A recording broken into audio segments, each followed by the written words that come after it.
السلام عليكم، ازيكم يا حبايبي؟ عاملين ايه؟ يا رب تكونوا كويسين وبخير. فيديو النهارده هنتكلم فيه عن مسلسل تركي جديد. لو اول مره تشوف القناه اعمل لايك للفيديو واشتراك في القناه وفعل زر الجرس على الكل عشان يوصلك كل جديد.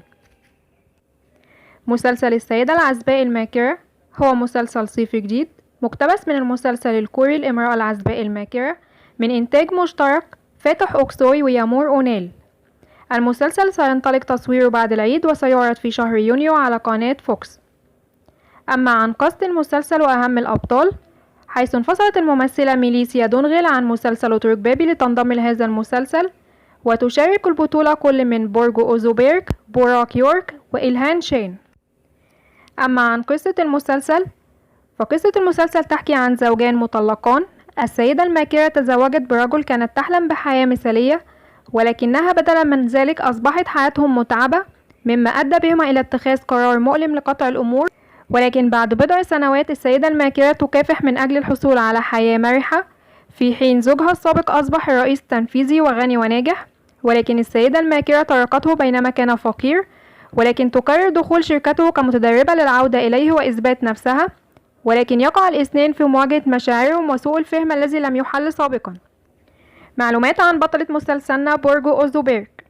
الميلاد 12 ديسمبر 1990، العمر 31 سنة، الجنسية تركية، الطول 1.68 متر، الديانة الإسلام. أما عن أهم أدوارها، قامت بدور مليكة في مسلسل العريس الرائع 2014، وبدور نازلي في مسلسل بنات الشمس، وبدور عائشة في مسلسل العشق الفاخر، والآن بمسلسل السيدة العزباء الماكرة. معلومات عن الممثل إلهان شين. العمر 33 سنة، برج الجدي، مواليد بلغاريا، الطول 189، وزنه 83، الديانة الإسلام. ولد الفنان إلهان شين في بلغاريا، ثم انتقل هو وعائلته إلى العيش في تركيا وهو في عمر 2 سنين. حصل إلهان على المرحلة الابتدائية والثانوية من مدارس اسطنبول، ثم تخرج من جامعة يالدز تكنيك قسم الهندسة المدنية العليا، وتعتبر من أقوى الجامعات في تركيا. في عام 2008 اشترك إلهان في مسابقة أفضل موديل في تركيا، ولكنه لم يحصل فيها على المركز الأول. أما عام 2009 عاد للمشاركة في المسابقة مرة أخرى، ولكن هذه المرة حصل على المركز الأول كأفضل موديل، ووصل للنهائيات في قائمة أفضل موديل في العالم. وظل يعمل لفترة طويلة كموديل، وبعد ذلك قرر أن يتجه إلى عالم التمثيل.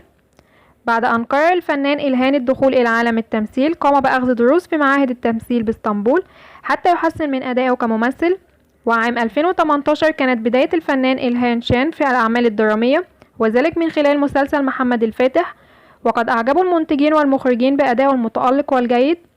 ومن أهم أعمال إلهان شين مسلسل محمد فاتح، مسلسل قطاع الطرق، مسلسل رامو، مسلسل انتظرتك كثيرا. معلومات عن الممثل بوراك يورك.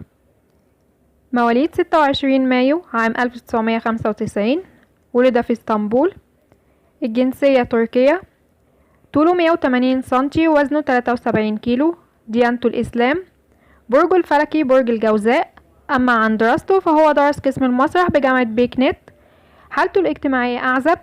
من أهم أعماله مسلسل السد، نحن مطلقون، 20 دقيقة، أحببتها كثيرا، ومسلسل الحب الأول عام 2018. وبكده يكون انتهى الفيديو بتاعنا النهاردة، واسيبكم مع مقطع من المسلسل النسخة الكورية، مسلسل الامرأة العزباء الماكرة. لو عجبك الفيديو ما تنساش تعمل لايك وشير واشتراك في القناة. 두고두고 앞에서 괴롭히는 거. 너 모르나 본데 내가 한마디만 하면 너 바로 잘려 알아? 왕유치. 나 네 회사 살려준 사람이야. 네 은인이라고 얌마.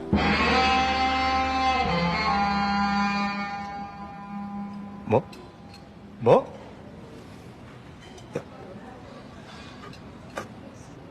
야 임마!